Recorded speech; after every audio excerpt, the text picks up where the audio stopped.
Nous reprenons la page Kaf Gimel Amoud Bet. Nous sommes vers le bas de la page. Alors, je vous préviens encore une fois, on est en plein milieu des Haggadot. Vous vous rappelez des Haggadot de la semaine dernière? Donc, ce sont des histoires qui sont bien évidemment des sources d'enseignement sur notre comportement, etc., comme on avait pu voir déjà ces dernières semaines. Et là, il y a encore des Haggadot. Pour cette semaine, on a encore des Haggadot.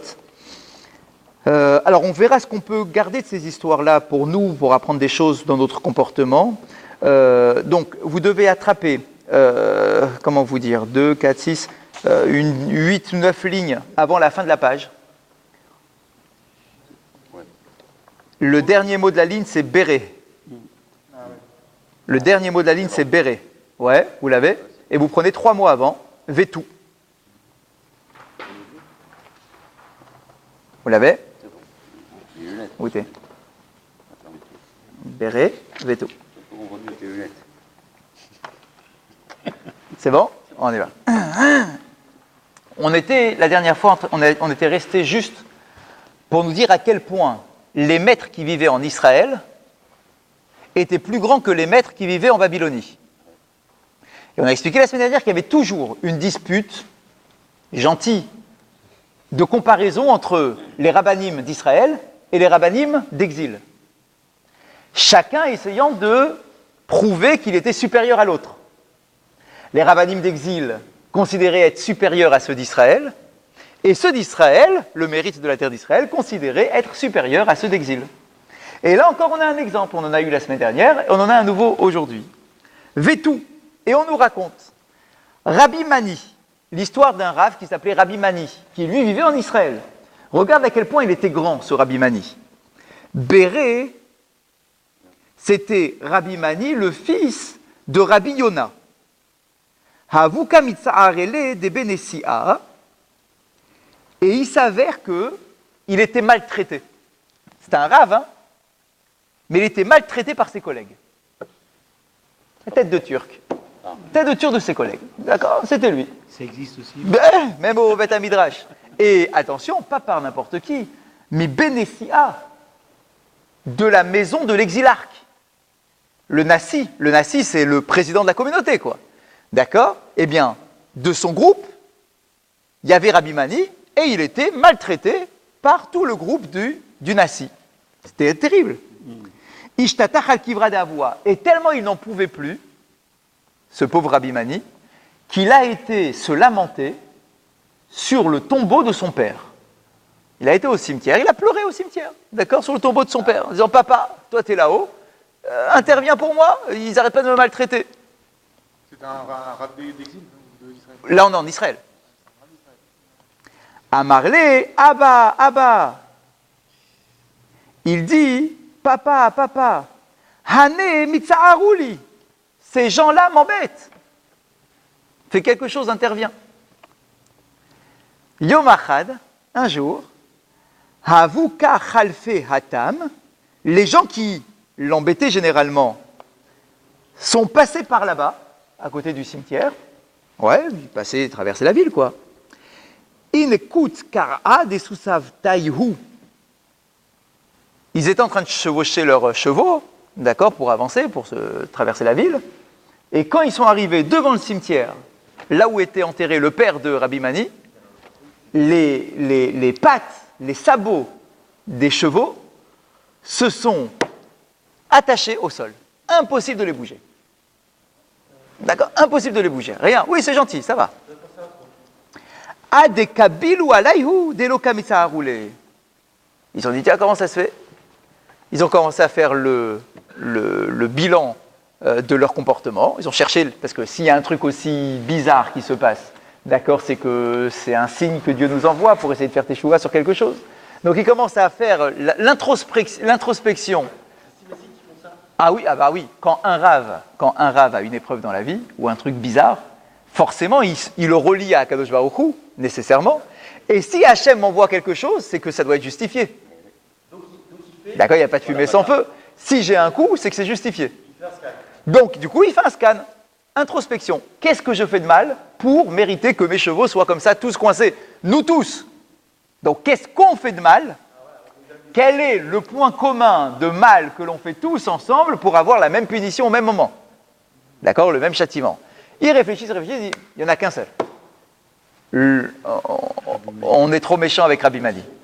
Donc ils ont compris que c'était lié à Rabbi Mani, ils se sont engagés à ne plus l'embêter, et ils ont pu avancer. Donc intervention du père, d'accord? Le père est intervenu pour protéger son fils, d'accord? Pour envoyer une petite pique, d'accord? Ça y est, lâchez mon fils, ça suffit, vous avez été trop loin. Et c'était des rabbinim d'Israël. D'accord, Rabbi Mani. Donc regarde la grandeur des rabbinim d'Israël. Ils sont capables de faire intervenir leur père comme ça directement. Vétou, autre histoire. Et c'est encore Rabbi Mani. Havashriyar Kame des Rabbi Yitzhak ben Eliashiv. Alors écoutez bien cette histoire. Rabbi Mani, il avait un rave. Il étudiait dans une yeshiva, comme tous les rabbinim de l'époque. Bien. Le rave devant il se tenait, c'était Rabbi Yitzhak. Rabbi Yitzhak ben Eliashiv. D'accord? Le Rav Eliashiv, ça vient de là le nom à l'origine, Eliashiv. D'accord? Un très grand rave. Bon. Donc Rabbi Mani a un maître. Le maître de Rabbi Mani s'appelle Rabbi Yitzhak ben Eliashiv. Ok. À Marley, un jour, Rabbi Mani a dit Attiré debe chame kamitzaaruli. Il a dit, maître, je demande votre intervention, s'il vous plaît. Pourquoi? Parce que ma belle famille me pose des problèmes. Ah, yeah. Ça y est, on y est. On y est. On sent moins seul.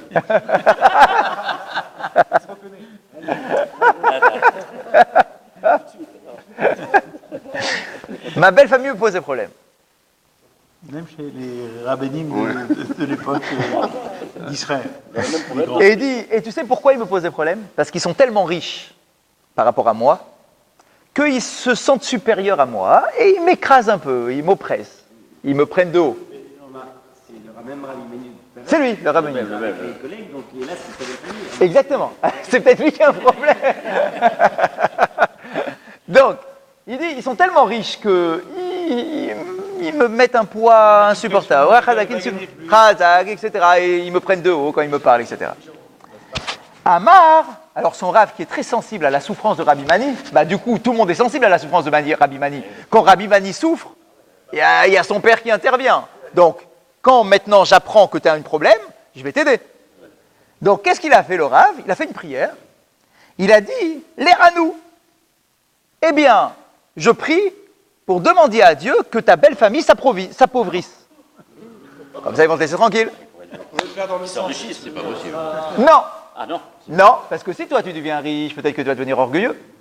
Donc, et en plus, il n'y a pas de raison. Si tu ne travailles pas, tu ne travailles pas. Ils se mettent le malin. Donc, oui, mais parce qu'ils t'embêtent, ils sont méchants. Ah. Et ils sont méchants. Ils s'enorgueillissent de leur fortune. Donc, je prie pour qu'ils soient plus riches. Comme ça, ils te laissent tranquille. Ils sont moins Ça riches. reprise. Hein? Qu'ils soient, oui, ce que j'ai dit. Ça peut riche. Oui, moins riches. Moins riches qu'ils se laissent tranquilles.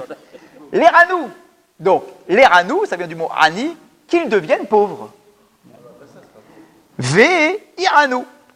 Et ça a marché. Ils ont été exaucés. Bah oui, quand Rabbi Mani souffre, Dieu l'écoute. Donc, ou en tout cas, il y a des interventions positives pour lui. D'accord? Donc, ils sont devenus pauvres, ces gens-là. Ok. Amar Kadichakouli. Un peu plus tard, Rabbi Mani, il a été voir son Rav. Il lui a dit, Rav, ma belle famille m'embête. Encore? Ils sont trop. Ils sont tellement pauvres qu'ils me demandent de l'argent. Un peu baroueuse. Bon. Alors, Amar, Liatrou. Vitatrou. Alors, il a fait une prière pour qu'ils s'enrichissent. Et ils se sont enrichis. Et après, un autre, Non, laisse-moi tranquille, quoi. De toute façon, quel que soit le truc, tu remarques que tu as une mauvaise relation avec ta belle famille. Donc, on va les remettre dans leur situation première. Il n'y a pas de raison, puisque tu vois bien que même pauvres, ils t'embêtent. Donc, du coup, je les remets dans la situation première. Et ils sont redevenus riches. Et bon, ok. C'est pas fini. Rabbi Mani, toujours. Il a été voir son Rav. Amar, il aurait pu lui dire de changer de belle famille. Lo mekabeleni alai inchebeti. Rabbi Mani, vous avez raté. Eh oui, vous avez raté le sujet. Il faudra voir le début de la vidéo. Ensuite, il a été voir son Rav, Rabbi Yitzhak, et il lui a dit, Rav, j'ai un autre problème. Lo mekablé alay inchebeti. Ma femme ne me plaît pas. Elle n'est pas belle. Elle n'est pas belle. Elle ne me plaît pas. Elle ne me plaît plus. Amarlé, mashma. Alors le Rav lui dit, ah ouais, comment elle s'appelle? Peut-être tu la connais. Il dit, comment elle s'appelle? Chana. Elle s'appelle Chana. Titiapi Chana. Alors le Rav a fait une prière, il a dit, je prie pour que ta femme soit belle. Titiapi Chana. Hein? Belle avec les yeux, parce que belle, c'est fini. C'est fini, c'est trop tard. Titiapi Chana, qu'elle soit belle. Venitiafat, et elle est devenue belle. Nasta Yafa, c'est ce qu'on dit.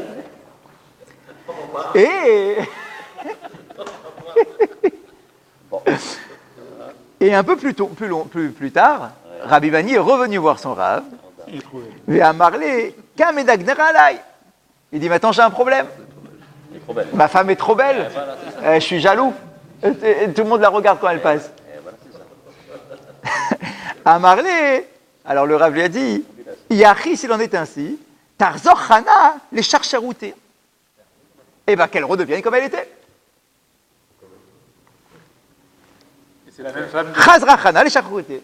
Et Chana est redevenue comme elle était. C'est dur pour elle. C'est la femme de la belle famille ou de la même belle famille? Eh bien oui, c'est sa femme, donc c'est la belle famille. Donc la famille, elle est en belle, sa femme, elle est moche. Ça va, Radak.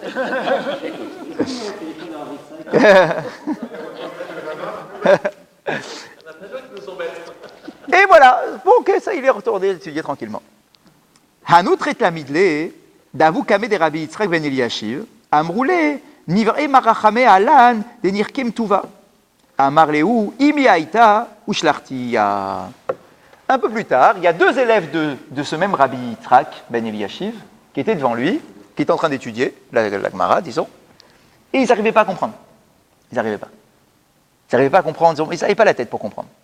Ils ont été voir le Rav, ils ont dit, Rav, on a entendu que vous faisiez des brachot pour devenir riche, pour devenir pauvre, pour s'embellir, vous pouvez faire une bracha pour nous, qu'on puisse avoir la chorma pour comprendre, parce qu'on ne comprend rien. Nous, on n'arrive pas, on ne comprend pas. On n'est pas doué pour l'étude. Et il répond, Aïmi Aïta, effectivement, vous avez raison, j'étais capable de faire des choses pareilles, mais j'ai arrêté de le faire. J'étais capable de prier pour intervenir, pour aider quelqu'un, mais on m'a tellement tourné en bourrique à cause de mes facultés de prière que finalement je m'aperçois que les gens ne sont jamais contents de ce qu'ils reçoivent, que ça soit dans un sens ou dans un autre. Et donc je préfère ne plus intervenir pour ce genre de demande. Et la leçon est très belle en fait, fin de l'histoire. La leçon est très belle. Qu'est-ce qu'on apprend? Rabbi Bani, il n'est jamais content. Ils veulent être riches, ils veulent être pauvres, ils veulent avoir une femme qui est jolie, une femme qui n'est pas jolie. Quoi qu'il arrive, il n'est jamais content. Il n'est pas capable de se satisfaire de ce que Dieu lui offre. Même après une intervention. Même quand tu demandes quelque chose de spécifique et qu'on te l'accorde, même de ça, tu ne te satisfais pas. Et le Rav, lui, il constate qu'effectivement, les hommes ne sont jamais heureux de ce qu'ils ont. Donc tu veux maintenant me demander d'avoir de la chorma, mais peut-être que demain, tu vas me dire j'ai trop de chorma, j'arrive trop à percevoir les choses, machin, c'est trop difficile d'avoir des facultés trop poussées, etc. Et donc en fait, c'est quoi la leçon ici? Elle est très belle. C'est que on peut toujours se plaindre, quel que soit notre état. T'as une femme jolie, tu te plains. T'as une femme moche, tu te plains quand même. T'as une belle famille riche, tu te plains. T'as une belle famille pauvre, tu te plains. En réalité, un homme peut toujours se plaindre, quoi que soient ses conditions de vie, et qu'on doit être capable d'apprendre à se satisfaire, et non pas à se satisfaire, mais à être heureux de ce que l'on a, c'est pas pareil, à être heureux de ce que l'on a, et que c'est pas nécessairement avec l'intervention d'un Rav qui va prier pour toi que ta vie sera plus belle. Et c'est ça le truc. Samear bechelko, ça ne veut pas dire se contenter de ce qu'on a. C'est une mauvaise traduction. C'est d'être heureux de ce qu'on a. Ça n'est pas du tout la même chose. Se contenter, c'est je suis triste, mais bon, je me contente. C'est pas ça, Samear bechelko. C'est être heureux, parce que de toute façon, tu peux être malheureux dans toutes les autres circonstances, tu peux être malheureux aussi. Tu peux être riche, tu es malheureux. Tu as une belle femme, tu es malheureux. Tu as une femme qui n'est pas jolie, tu es malheureux quand même. Non, enfin, c'est relatif, quoi. Radak, tout est relatif. Donc le rabbi dit, je faisais ce genre de prière, maintenant je ne le fais plus. De toute façon, vous n'êtes jamais content. Les points que vous avez exaucés, c'est-à-dire que j'ai une femme aujourd'hui qui était bien, et à un moment donné, je la trouve moche. Donc c'est que moi. Ok. D'accord. Par contre, que mes beaux-parents se plaignent parce qu'ils sont trop riches, j'y peux rien. D'accord, tu peux rien. Tu peux rien, mais quoi? Mais peut-être change-toi ta lecture de l'événement. Toi, tu le vois comme quelque chose d'insupportable. Ah, t'as vu, c'est insupportable. Ok, mais regarde, ils sont pauvres et c'est aussi insupportable. Donc finalement, tu n'es jamais content. Tout peut devenir, tout peut être lu avec des lunettes de tout est noir. Donc, qu'il soit riche, qu'il soit pauvre, machin, En fait, que ta femme soit belle, soit moche. Il n'y a pas un problème de midot dans tout ça? Razak, donc c'est exactement ça. C'est ce qu'il dit le Rav. Il dit stop, j'arrête de prier pour ça. Je ne prie plus pour ça. C'est lui qui a décidé de ne plus exaucer les Parce que de toute façon, les gens ne sont jamais satisfaits de ce qu'on leur fait. il a dit stop. Donc il a dit, je le faisais, C'est Hachem qui l'a. peut-être, parce que Hachem, il a quoi? Il voit que les hommes, de toute façon, l'utilisent pour tout et n'importe quoi. D'accord? Donc il dit stop. Mais les mots ici, quand vous voyez les mots, il dit, je le dis, Imi Haïta, avec un Haïd, c'était avec moi, ce pouvoir de faire des prières, Ushlartia, et je l'ai renvoyé. J'ai renvoyé ce pouvoir, je n'en voulais plus. Exactement. Sous-entendu, débrouille-toi avec ce que tu as. Exactement. Eh ben, t'as un problème de chokma, eh ben, casse-toi la tête, ça va rentrer. Point. Et puis, si tu dois pas être un grand Talmid Chacham, tu seras pas un grand Talmid Chacham, de toute façon. Parce qu'ils l'ont traduit là dans mon livre, ils l'ont traduit par inactivité. Ouais, alors que dans les mots, Ushlartia, Shalartiota. Ok, on continue. Parce qu'avec ça, il le rendait Talmid Chacham. Bah, il aurait pu prier pour eux, et encore à la rigueur. Hein. On ne devient pas Talmid Chacham pour faire une prière. Hein. Ça, il faut le savoir. Ouais. Ta chorma, elle n'est pas liée à une prière, sinon ça serait... D'accord. D'accord. Oui, mais la chorma, elle est liée à ton investissement, pas à une prière d'un rave qui vient te prier pour toi et t'es devenu un Talmid Chacham. Ça, c'est un ordinateur. Un ordinateur, ça n'intéresse pas Dieu. Akadosh Baruch Hu, il s'intéresse par l'effort de l'homme, pas par des capacités. On continue. Maintenant, on raconte l'histoire de Rabbi Yossi. Rabbi Mani, c'est terminé. On est maintenant à Rabbi Yossi. On est à la dernière ligne de votre page. Rabbi Yossi Barabin. Havashech Yarkame des Rabbi Yossi des Min Yokart. Il y a un Rabbi Yossi qui étudiait devant Rabbi Yossi de Min Yokart. Ok, c'était un endroit. Ok, c'est son élève, quoi. Shafke. Un jour, le Rabbi Yossi en question, l'élève, a quitté son maître. Il a quitté son maître, Ve'ata lekame des Ravashi. Et il a choisi un nouveau maître. Il a été s'installer dans la yeshiva de Rav Ashi. Bon, pour étudier de sa Torah, lui. Nouvelle page. Yomachal Shame des Kagaris. Un jour, dans un des cours, il a entendu son maître faire l'enseignement suivant. Ouais. Quel est l'enseignement? Alors c'est un enseignement très technique, mais on va le voir. Amar Shmuel, à Sholedag, Minayam Beshabbat, Kevan Sheyavash Bo, Kesela Chayav. C'est un enseignement sur Shabbat, ça n'a rien à voir avec Ta'anit. Mais bon, c'est l'enseignement qu'il a entendu. Il était là au cours, il a entendu un enseignement. C'était quoi l'enseignement? Il dit, quand Shabbat, tu pêches. Ouais, tu pêches. Quand tu pêches un poisson. Ouais.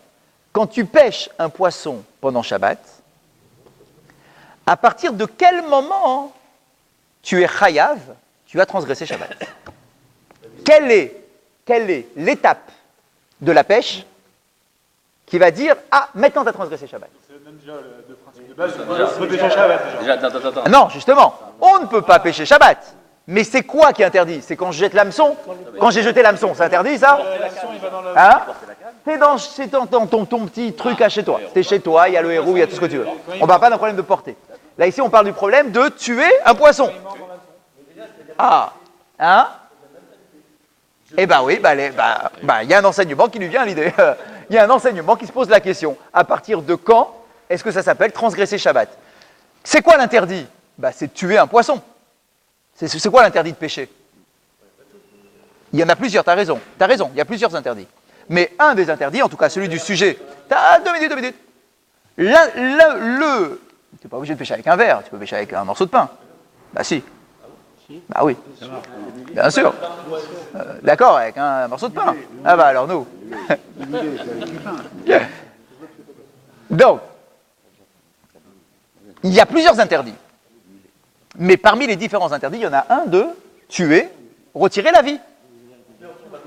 Ah! À partir de quel moment ça s'appelle tu as retiré la vie du poisson? Quand il meurt. Ah! Lui il dit quand il meurt. Toi tu dis? Non, quand il meurt. Lui il dit quand il meurt. Grave. Non, il meurt. Mort. Il meurt. D'accord, qu'est-ce que tu vas faire après? Tu vas retirer. Non, mais tu fais saigner. Oui, mais alors, je continue votre raisonnement, mais quand tu l'extrais de l'eau, il est encore en train de gigoter. Il est encore vivant. Attends.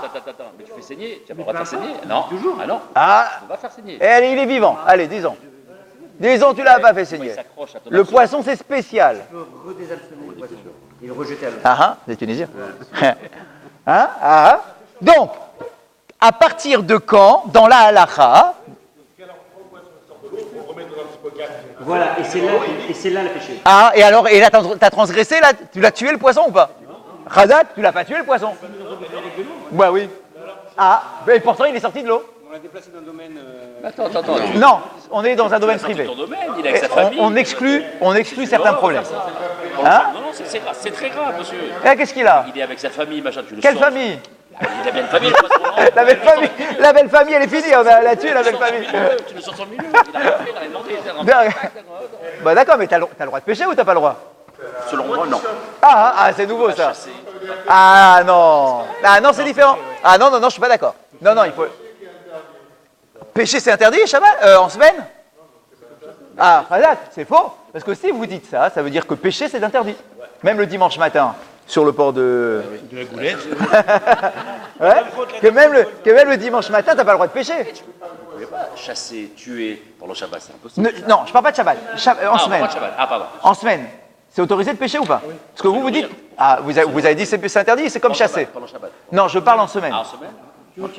On est bien d'accord que pour un poisson, vous savez que pour un poisson, la shrita n'existe pas. Bien.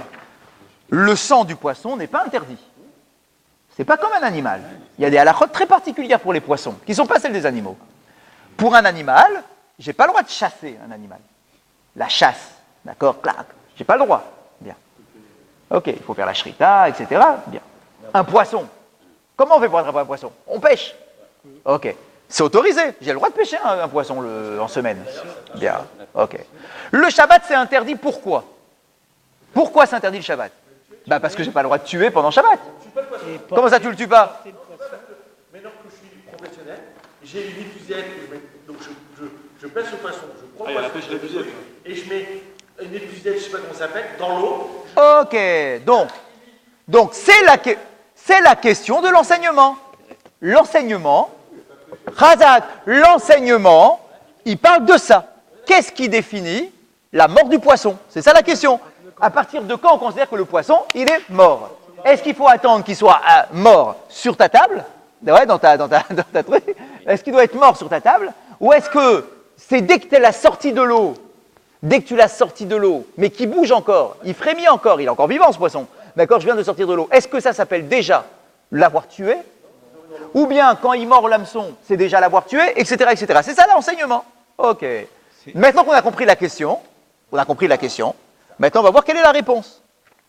Eh bien, Rav Ashi, donc le Rav là, de la Yeshiva, le Rav Ashi dit à Sholé Dag, celui qui fait sortir un poisson, Sholé c'est faire sortir, à Sholé Dag, celui qui fait sortir un poisson, donc de l'eau, Minayam Beshabbat, à partir de quand est-ce qu'on va considérer que tu as transgressé l'interdit de tuer un poisson? Kevan, à partir de chez Yavash Bo, Ke Sela. À partir du moment où il y a sur ces écailles la superficie d'une pièce qui est sèche, on considère qu'il est mort. C'est là, c'est une monnaie, d'accord? J'explique une seconde. En réalité, qu'est-ce qui définit la mort du poisson? C'est son état où il va sécher, en quelque sorte, d'accord? En tout cas, il n'y aura plus d'eau dessus. Il n'y a plus d'eau, il n'y a que ses écailles. Ah ouais, combien plus d'eau? Est-ce qu'il faut qu'il soit tout sec, ou pas tout sec, ou à moitié sec? Combien sec? Eh bien, le Rav te dit, moi je te dis un critère de définition de la mort du poisson, même s'il bouge encore, c'est bien ça qu'il veut nous dire, même s'il bouge encore, à partir du moment où il y a la superficie sur sa peau entière, à partir du moment où il y a la superficie de un rond comme ça, d'accord, sec, c'est que ça y est.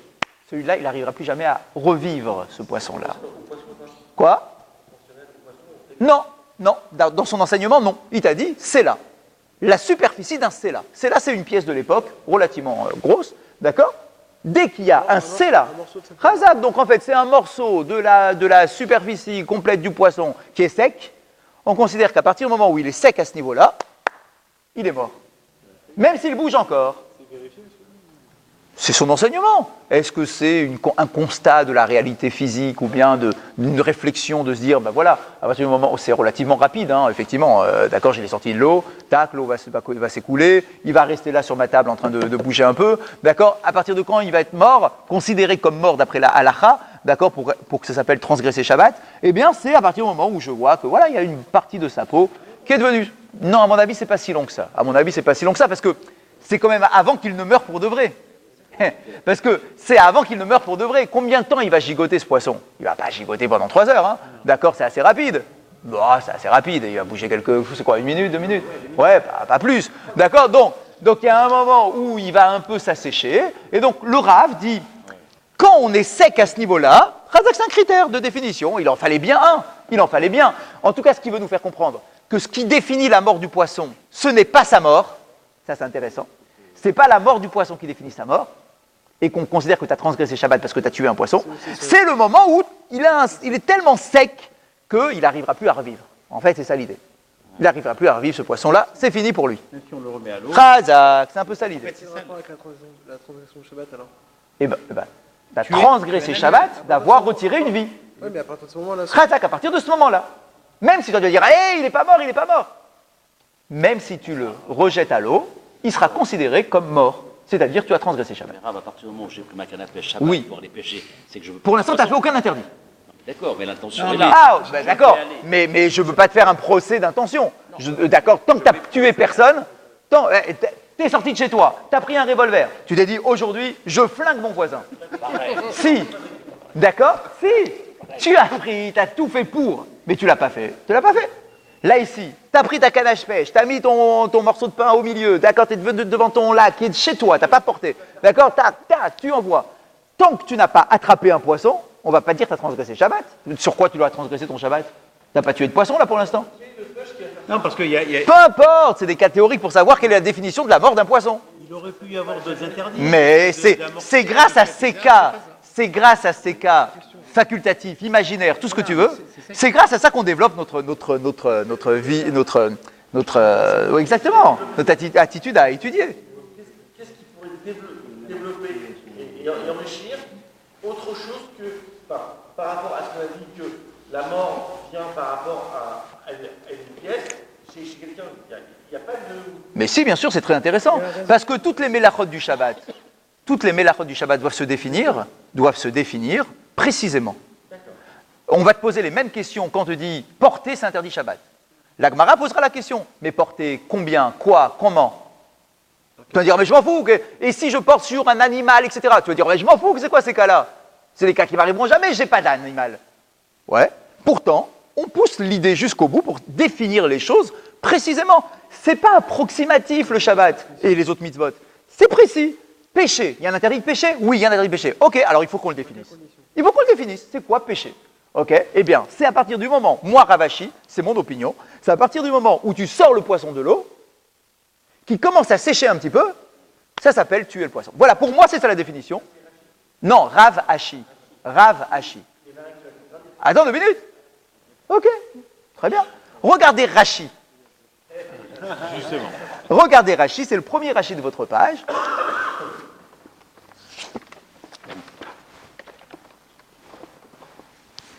Regardez Rashi. Rav Hashi les Rabbi Yossi. Barabin. Yom Achad. Shamé Rav Yossi Barabin les Rav Hashi. Ok. Des Kagaris qu'il a enseigné. Qu'est-ce qu'il a enseigné? Amar Shmuel, un enseignement de Shmuel. Acholé Dag Minayam, celui qui sort un poisson de l'eau. Beshabbat, le jour de Shabbat.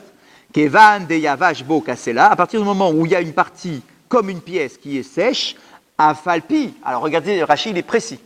Afalpi Shehu Mefarkes, même si après il est encore en train de bouger, d'accord, la Harken après, ou Be'ot Shehu Mefarkes, Ishlechu Bemaim, et regardez ce que rajoute Rachid.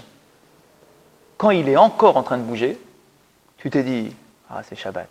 Tu as pris le poisson, tu l'as rejeté à l'eau. Oh là là là, mais c'est terrible ça. C'est terrible de faire ça. Une teshuva directe. Teshuva directe. Tu viens de pêcher, tu es un pêcheur devant l'Éternel, tu dis, ah, je viens. C'est encore plus ignoble. Tu le prends, tu le remets après. Patrick, Et pourquoi, qu'est-ce qu'il a? Tu lui as fait mal. Tu l'as fait mal au poisson. Bon, ok. Non, mais pas ok. Mais il fallait pas, tu l'as fait. Souffrance, machin. Ok. Bon, ok. C'est encore plus terrible. C'est-à-dire que tu ne réfléchis pas à ce que tu vas faire. Trazak, mais maintenant que tu l'as fait, tu regrettes. Tu te dis, ah, j'ai pas envie de transgresser Shabbat. Laissez la souffrance du poisson de côté. C'est trop tard. Ah, Rachid te dit, mais attends, mais dis-moi, si le poisson il est encore vivant et que je le rejette à l'eau, j'ai pas transgressé Shabbat, il est encore vivant. J'ai pas tué, j'ai tué personne. J'ai tué personne. non, il n'a pas séché. Eh bien, le Rachid te dit, à partir du moment où il a séché de la superficie d'une pièce, même s'il est encore en train de... C'est quoi le mot pour les poissons? Frétiller. Merci. De frétiller. Oui, et que je le rejette à ce moment-là, je pourrais me dire, au moins j'ai échappé de la transgression de Shabbat. Rachid te dit, eh ben non, parce qu'à partir du moment où il est sec, comme on l'a défini, il est considéré comme mort. Donc tu as transgressé Shabbat, même si tu le rejettes à l'eau. Et qu'il Oui, peu importe. La définition, elle est définie. Une fois que c'est défini, c'est terminé. Attends une seconde. Mishum chayav. Tu es chayav. Alors, jusqu'à présent, la Gemara, elle n'a pas dit je suis chayav de quoi? Je suis passible de quoi? De quelle faute? D'accord? Je suis passible de quoi? Mishum netilat neshama. Tu es passible d'avoir retiré une vie. C'est ça la faute. Parce que je vous rappelle que pour nous accuser d'une transgression du Shabbat, il faut qu'on nous précise de quoi je suis fautif. Tu ne peux pas dire, ah, t'es fautif, je t'amène au Beddin. Attends, mais de quoi je suis fautif? Dis-moi de quoi, explique-moi de quoi. Il faut que tu me donnes un titre d'accusation. Ouais. Eh bien, c'est bien ce qu'on dit. Même si toi, le poisson, il n'est pas mort, tu vas dire le poisson, il n'est pas mort. Chazak, à partir du moment où il s'est asséché à ce niveau-là, tu es chayav d'avoir tué un poisson. Mais le cessage, il est seulement présent pour le Shabbat. C'est pas pour le... Je parle que du Shabbat, bien sûr. Alors, je m'en fous en semaine d'avoir tué des poissons. En semaine, je les bouffe, les poissons. Je m'en fous. Non, je parle pas ça, je parle que c'est pas un meurtre du poisson, c'est plutôt une transgression de Shabbat, mais pas du poisson. Mais qu'est-ce qui fait la transgression du Shabbat? C'est parce que j'ai tué un poisson. Donc c'est le meurtre du poisson qui... Il est encore en vie, le poisson. Il est encore en vie. Ben justement, c'est ce qu'on vient de nous dire. On appelle mort du poisson dès qu'il y a cette partie qui est sèche sur sa peau. Fini. Même si tu le rejettes à l'eau et que tu vas dire, mais il est encore vivant ce poisson, de quoi tu m'accuses? D'accord? J'ai un témoin. J'ai la photo du poisson. Il est encore vivant. D'accord? Je peux même l'amener témoigner pour moi, ce poisson. Il est encore vivant. D'accord? Eh bien, malgré tout, c'est clair, à partir du moment où il a passé ce cap il s'est asséché comme ça un petit peu, tu es chayav, c'est fini, tu es chayav d'avoir retiré une vie.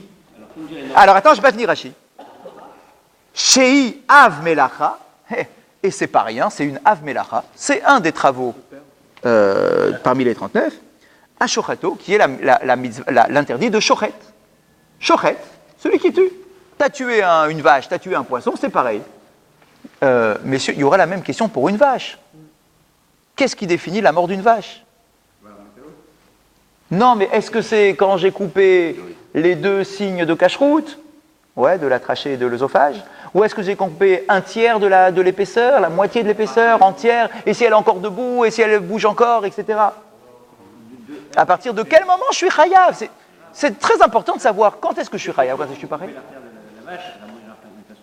Ok, d'accord, mais... Et va savoir, peut-être que maintenant il a été tellement... handicap, il a un handicap maintenant. Tu vas faire un chido avec une bouche comme ça. D'accord. Après, tu t'attrapes la femme que d'autres. Mais Alors, le poisson, Ah. le poisson ou la vache, etc., c'est pas très courant. Par contre, une mouche, on est là, il y a une mouche.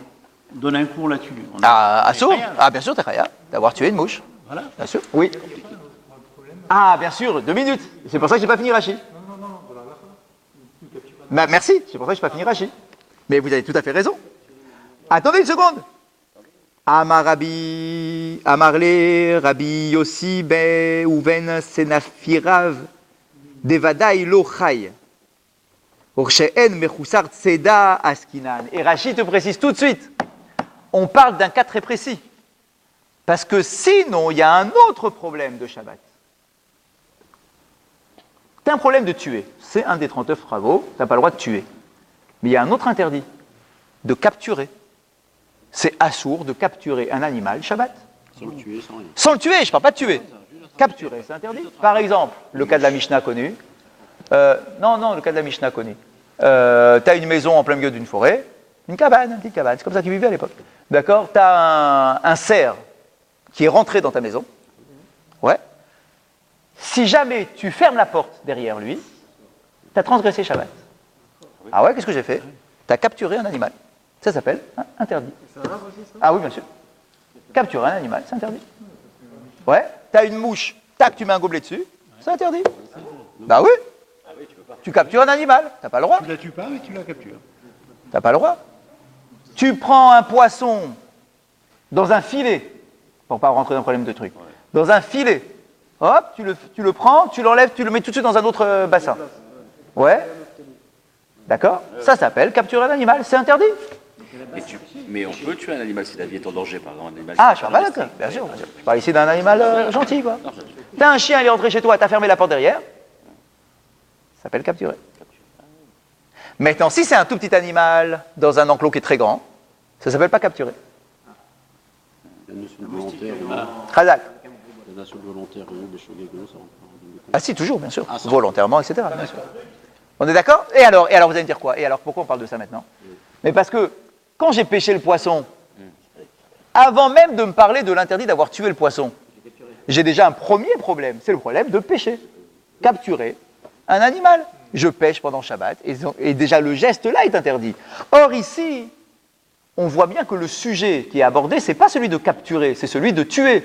Donc Rachi se pose la question, et pourquoi tu ne me parles pas de l'interdit d'avoir capturé un animal? C'est aussi interdit. Tu devrais me dire qu'il y a 2 interdits.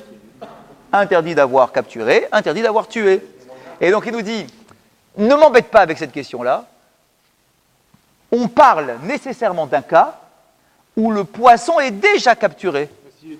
Non. Je répète, on parle d'un cas où le poisson est déjà capturé, avant même que tu le pêches. C'est-à-dire, c'est un vivier. C'est un vivier, tu as déjà des 50aines de poissons là-dedans, ils sont tous les uns sur les autres, les poissons. Ça s'appelle déjà capturé. Khazak, ça s'appelle pas pêcher.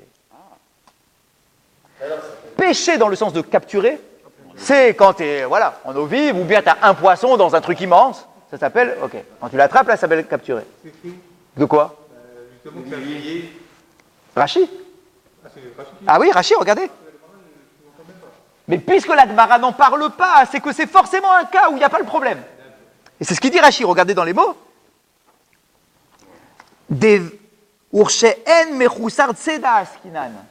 On parle d'un cas où le poisson il est déjà capturé. Donc imagine, c'est ton aquarium, quoi. C'est ton aquarium.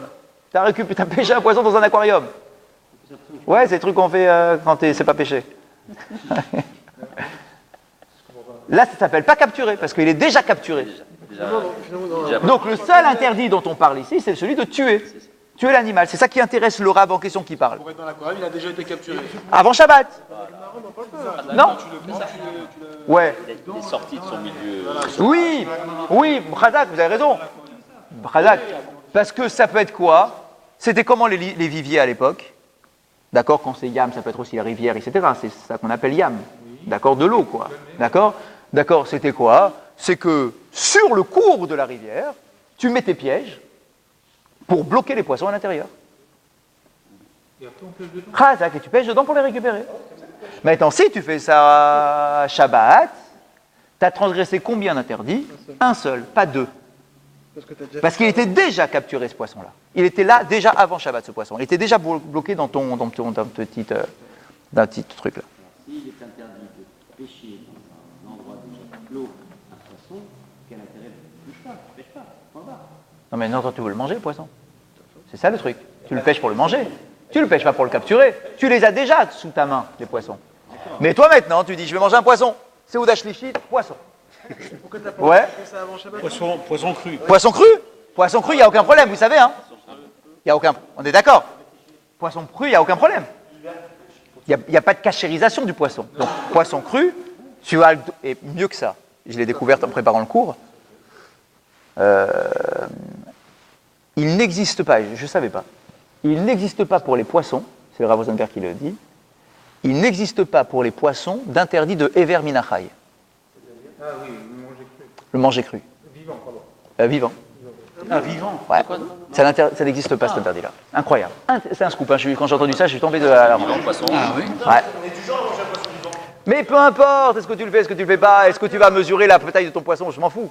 D'accord? La question c'est en théorie. Il est considéré comme mort, enfin, selon l'opinion, dès à partir du moment où il a séché. Ouais. Ne serait-ce que la taille du gaz, a fortiori, s'il est dans l'assiette. Ou Khazak, ça peut correspondre. Non, mais ce qui est incroyable, c'est que tu peux pêcher un poisson, Alors qu'un animal, non. chose que tu n'as pas le droit de faire pour un ruminant classique. Pour le poisson, il n'existe pas d'interdit de Hever Minachai. C'est un scoop. Il y a une raison. Oui, parce que le poisson n'a pas besoin ni de shrita, ni de sang, ni de machin. Ça n'existe pas. Le poisson n'est pas abordé dans la halakha comme les autres animaux. Il est plus élevé alors, mais éventuellement. Élevé sous en dessous, je sais pas. D'accord, c'est intéressant ça. Oui, Intéressant. Tu peux attraper un poisson, le croquer. Et le tuer comme ça en fait. Oui, oui, oui, oui. De la même façon que tu as le droit de tuer un poisson en le fracassant avec un truc là. Ouais. Ouais, t'as le droit. T'as le droit, hein. Ouais, t'as le droit. À 1000%, c'est même pas une khumra de rien, c'est autorisé, point. Donc, le Hever Minachai n'existe pas pour les poissons. Il faut le savoir. Il faut le savoir. Ah, c'est un vrai chidouche, j'ai entendu. Hever Minachai, c'est manger un animal. Ça veut dire que t'as pas le droit d'aller devant une vache, ouais, et de couper dans son flanc, de couper un steak comme ça direct. C'est assourd. Souffrance animale. Même les goïms, ça prend. Normalement, oui. Un quoi? Souffrance animale, ça veut dire quoi? Pour un poisson de la souffrance animale. Khazak. Pour le poisson, il n'y a pas cette notion qui existe. Et j'y peux rien, pardon. Et j'y peux rien. Elle est abordée dans les mammifères, mais elle n'est pas abordée pour les poissons. J'y peux rien. On commence. C'est un. Quand il pêche. Ouais. Et quand tu l'arraches. Ok. Et tu rejettes. Ok. C'est pas moralement joli. D'accord, voilà. On peut être un peu. Voilà. On n'est pas censé faire un truc comme ça pour rien. Tu le pêches parce que tu veux le manger. Tu veux manger, c'est autre chose. Non, mais mais bon, j'y peux rien. J'y peux rien. Les gens qui pêchent pour le plaisir. Et quoi, ils rejettent tout de suite après. Non, mais dans les concours de pêche, intéressant. on mesure la taille du poisson. Et après, tu le balances. Non, Ah. si, ça veut dire que s'il est au-dessus d'une certaine longueur, Ouais. on le garde. Ouais. Au-dessous d'une certaine longueur, on le rejette. Pour justement ne Alors que tu l'as déjà écorché. Ah oui, exactement. puisqu'on Alors, l'a c'est quoi le- l'intérêt? Oui, c'est ça, mais Voilà. si tu l'as écorché déjà. Non, non, mais il continue à vivre. Ah, il va continuer à vivre, ok. D'accord, d'accord. Continue à Donc, ok, c'est un sujet intéressant en soi. D'accord, donc en tout cas, sachez, vous pouvez garder ça dans votre tête, dans votre étude future, mais c'est bon à savoir. C'est des choses à creuser comme ça. Hein, pardon. Alors, j'ai pas fini, on n'a pas fini. On reprend la Gemara maintenant. Ah oui, je vous écoute. Il utilise le terme de neshama pour le poisson. Non, il l'utilise pas pour le poisson. Dans l'interdit de Netilat Neshama, l'interdit de la mise à mort dont on parle, que ça soit un poisson, que ça soit un machin, mais c'est pas une Neshama dans le sens Neshama. C'est Netilat Neshama, c'est comme ça qu'on appelle la mort, quoi. On reprend notre Gemara. Attends une seconde.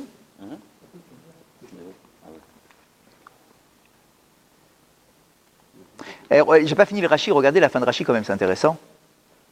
Kegon, par exemple, chez Tzado betoch hasal, ve'inicho b'mayim lichiot kederech sheosin dayagin. Tu as pris ce poisson d'un panier, donc d'un filet. Donc il était déjà capturé, il était déjà dans un grand filet. Il était déjà là-dedans depuis Shabbat. Hop, il ne restait plus que maintenant qu'à sortir le filet, mais le filet était déjà là. D'accord, donc le poisson il est coincé, il ne peut plus sortir. Voilà, c'est ça le cas. Donc on peut parler de maïm, de yam. Yam, c'est la mer. On est en mer, en pleine mer, on a balancé un filet, comme ils font. D'accord, le filet il bloque les poissons. Donc maintenant, si moi j'arrive pendant Shabbat, je pêche ce poisson, il est déjà capturé, on est d'accord. Donc j'ai pas transgressé le problème de pêcher. Quoi? De capturer. Oui, par exemple, ok. Ok, oui, disons. Sans rien même, mais disons, ouais, peu importe. Et alors, qu'est-ce que tu fais de ce poisson? Tu l'as récupéré, et ensuite il dit, où je suis? Voilà. Ve'inicho b'mayim lichiot. Et tu l'as remis dans de l'eau pour qu'il vive, comme font les pêcheurs. Donc en fait, tu as pêché et tu l'as mis dans un seau d'eau. C'est comme ça qu'ils font les pêcheurs, c'est vrai. Ils ont un seau d'eau à côté d'eux, ils pêchent, ils mettent dans un seau. Ça s'appelle capturer. Ouais. Alors, ça s'appelle pas capturer parce qu'il était déjà capturé, il était déjà dans un filet. Il était déjà capturé. Ah, mais est-ce pour autant que j'ai tué le poisson? Alors, si j'ai fait vite et qu'avant qu'il sèche un petit peu, je l'ai tout de suite passé dans le seau à côté, j'ai rien transgressé. Ça prend un peu de temps pour que ça sèche, non? Ouais, j'imagine, quelques minutes. J'ai rien transgressé. Vous vous rendez compte? J'ai pêché Shabbat, je n'ai rien transgressé. Pour le plaisir, pour occuper des enfants pendant le Shabbat après-midi d'été. Au lieu d'étudier Ouais. Donc tu le sors de la mer, tu le mets directement dans un seau, c'est bon. Là, c'est bon. Et l'autre, Attention, dans un cas où il est déjà dans un filet, attention. Il faut qu'il soit, pas en pleine mer, il faut qu'il soit déjà capturé. Sinon, tu as un problème de capturer. Tu n'as pas le droit de capturer pendant Shabbat. Si, pourquoi ça? Ah si, ah non, je suis pas d'accord. quand on parle de filet, ça veut dire qu'on est sur un bateau de la mer. Non, pas forcément, c'est pas vrai. Un petit lac, un machin. Ouais, oui, je sais. Pas forcément. Pas forcément un bateau. Pourquoi un bateau? Là, c'est Shabbat et tout. Pourquoi tu rentres dans ce problème? T'es dans un étang à l'île verte, là-bas. D'accord, t'as un petit truc, tac, t'as pêché. Ça. Hein? On continue. Il y a bien à jouer, bien à sèche. Avant Shabbat, et après t'en prends un du filet. On continue. Donc tout ça, c'est l'enseignement. Cet enseignement, il n'a rien à voir avec notre Gemara. Mais il était intéressant quand même. Il était intéressant. Donc, il y a le Rav, comment il s'appelle? Rav Yossi, qui vient de changer de Rav. On remet dans l'histoire. Hein. Il vient de changer de Rav. Il a été maintenant chez Rav Ashi, c'est un nouveau Rav qu'il a choisi pour être son nouveau Rav. Et il entend un enseignement. Ok, il entend un enseignement. Il a le droit d'entendre un enseignement de Shmuel. Enfin, au nom de Shmuel. Ok. À Marley, alors l'élève, le nouvel élève là, pose la question au Rav. Vele mamar ou ben sena pirav.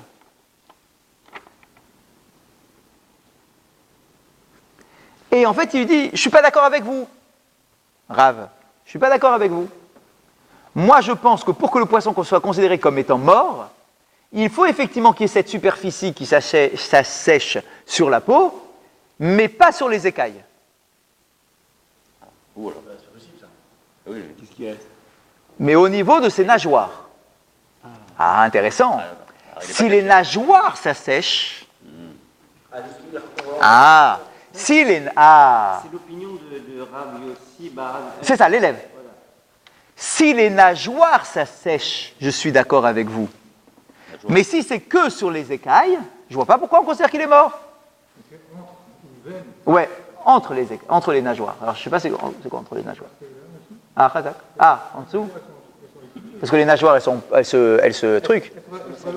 Khazak. Donc si c'est entre les nageoires que c'est sec, là on peut imaginer effectivement que le poisson est mort. Parce que peut-être qu'il n'arrivera plus à réouvrir ses nageoires. Elles sont sèches, elles sont mortes peut-être. Aussi, peut-être, certainement, très certainement, puisque ces trucs. Je suis d'accord, ouais. Mais peut-être que c'est plus problématique pour le poisson que simplement quand ses écailles se sont un peu asséchées.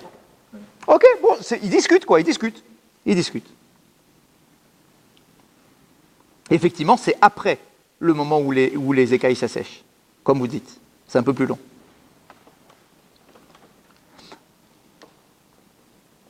Amarlé, alors il lui dit,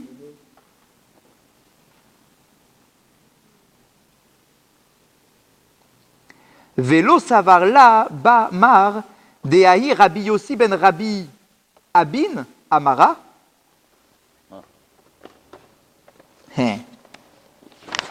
Et il dit, et dites-moi, Rav,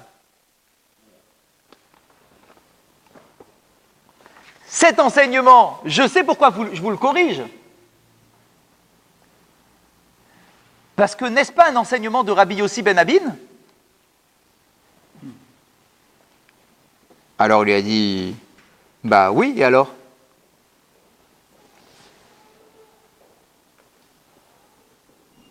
Pourquoi tu ne l'as pas dit en son nom d'auteur? Pourquoi tu n'as pas cité le maître qui est à l'origine de cet enseignement?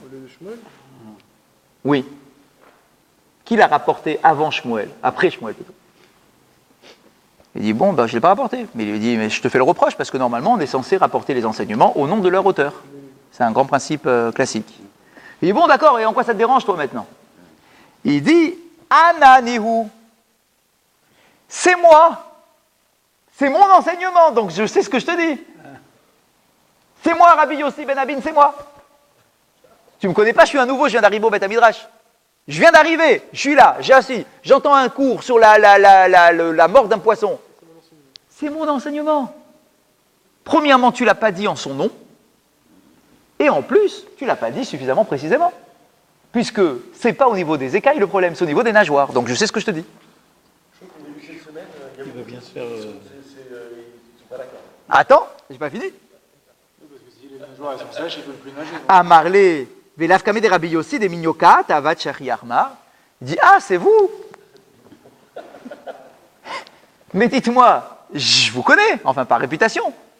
Mais qu'est-ce que vous faites dans mon Beth Midrash? Vous n'avez pas déjà un maître chez qui vous êtes censé étudier? Qu'est-ce que vous faites devant chez moi? Qu'est-ce que vous faites ici? C'est une question en parallèle. Au fait, qu'est-ce que vous faites ici, vous, dans mon Beth Midrash? Amarlé, il dit, c'est vrai. Normalement, je ne suis pas censé être ici, moi. Moi, j'avais un autre maître. Amarlé, Umaïta ama shafkemar veataha. Alors, dites-moi pourquoi vous êtes venu ici. Vous n'étiez pas bien avec votre maître? Vous êtes fait virer, quoi? Vous êtes un peu casse-pied, j'ai compris. D'accord, vous êtes retrouvé chez moi maintenant. Et maintenant, c'est moi qui dois vous supporter. Qu'est-ce que j'ai fait au bon Dieu? D'accord? Okay. Pourquoi vous n'êtes plus avec votre maître à vous? Amarlé, il dit non. Je ne pouvais plus rester avec mon maître. Pourquoi? Gavra de albere ve alberte lochas ala ididi echi chayes. Il dit, je n'ai pas pu rester avec mon maître parce qu'un homme qui n'a aucune pitié pour son fils et pour sa fille n'aura jamais aucune considération pour moi, son élève. Balance. C'est pas loin, ça. Et vous allez avoir de quoi réfléchir jusqu'à Dubaï là-bas. Vous allez appeler votre femme et dites, c'est fini, on ne part plus. Donc, le choix de ton maître, il doit te convenir. Assez les rav. Fais-toi un rav. Ça veut dire que le rav doit correspondre aux critères que tu te fais d'un rav. Si tu penses que ton rav n'a pas le comportement qui te convienne pour être ton rav, change de rav. C'est clair ça? Attends, j'ai étudié pendant des années chez mon rav et j'ai découvert qu'il n'a aucune pitié pour son fils et pour sa fille. Alors que moi, j'en ai. Que quoi, moi? Et que moi, j'espère un rav qui a de la pitié. Parce que, pourquoi? Certainement, mais que surtout, non, c'est pas ça qu'il dit. Si déjà il est très sévère, il n'a aucune pitié, c'est bien les mots de la Gemara. S'il n'a pas de pitié pour son fils et pour sa fille, moi qui suis que son élève, Imagine un jour j'ai un problème, il n'aura aucune pitié pour moi. Donc je préfère quitter mon rave. Et lui, cet élève-là, il est comme ça, lui, alors. Il n'y a plus de... Ah, c'est fini les poissons. Ah, le poisson, c'est fini. Non, mais sans Il y a eu une discussion sur le poisson. Non, mais c'est vrai. Non, parce que le poisson, en fait, le poisson, c'est fini. C'est fini. Il n'y a plus de poisson. Cet élève-là, L'histoire du poisson, c'est terminé. C'était juste pour nous raconter que ce rave aussi, ouais, c'est par l'enseignement. ouais, il avait un jour un rave, il a quitté son rave pour se retrouver devant un autre rave, il a fait parler de lui parce qu'il a mal, à cause de l'histoire du poisson là, D'accord. mais grâce à ce problème de poisson là, le nouveau rave s'est aperçu que c'était lui, Rabbi aussi. Il dit, hey, qu'est-ce que tu fais là, toi? Toi, je te connais, tu étudies chez mon voisin là-bas. D'accord. Qu'est-ce que tu fais dans mon Beth Midrash? Non, mais d'accord. Mais Et là, il lui répond, parce que mon maître est trop sévère, j'ai préféré changer de maître. mais les protagonistes restent les mêmes dans l'histoire. Ah oui, bien sûr. On est passé à autre chose. On est passé à autre chose. En passant, on a appris, on a réfléchi sur le poisson. C'est quand même intéressant en tant que tel, l'histoire du poisson. Mais c'est en passant. Maintenant, on raccroche l'histoire. C'est qu'est-ce que tu fais ici? Qu'est-ce que tu fais dans mon Beth Midrash à moi pour me casser les pieds ici? Alors que ce n'est pas ton Beth Midrash. Et donc il dit, mon maître n'a aucune pitié pour son fils ni pour sa fille. Donc je ne veux pas le garder. J'ai changé de rave pour ça. Alors c'est très intéressant, entre parenthèses. En général, quand il y a un nouveau élève qui se rentre dans un cours, à aucun moment le rav va dire pourquoi tu es chez moi. Il est content, il est fier. Il est fier d'avoir récupéré un élève d'à côté. La concurrence. C'est comme ça, c'est humain. C'est humain. C'est que si je récupère les trucs d'à côté, c'est que je suis meilleur que celui d'à côté. D'accord? Là, ici, le rave, il n'a pas voulu tomber là-dedans. Il dit, dis-moi, je ne suis pas ton maître. Pourquoi tu es chez moi? Tu avais un maître jusqu'à présent. Retourne chez ton maître. On doit s'attacher à son maître. C'est pas parce qu'un jour il t'a contredit ou quelque chose que ça doit plus être ton maître. Qu'est-ce que tu fais chez moi? Il a payé. Hein? Razak, il avait peur de ça Ah, et l'autre répond, parce que j'ai un problème avec le caractère de mon maître. Mon maître est trop sévère. Ça, c'est pas pareil. Razak, c'est pas... Enfin, si, comment ça, c'est pas pareil? Ah, ça justifie que tu quittes ton maître. Razak, ça justifie que tu quittes ton maître. Cet élève, il n'est pas comme son maître. Il semblerait que non. Très bien. Et la semaine prochaine... Attention, vous m'envoyez le cours. Hein. Et la semaine prochaine, on verra pourquoi se mettre en question, pourquoi est-ce qu'on dit qu'il n'a pas eu de pitié pour son fils et pour sa fille. Qu'est-ce qu'il a fait à son fils et à sa fille pour dire qu'il n'a pas eu de pitié pour lui? Qu'est-ce qu'il leur a fait? C'est ce que leur fait. Qu'est-ce qu'il leur a fait? Restrictif aujourd'hui.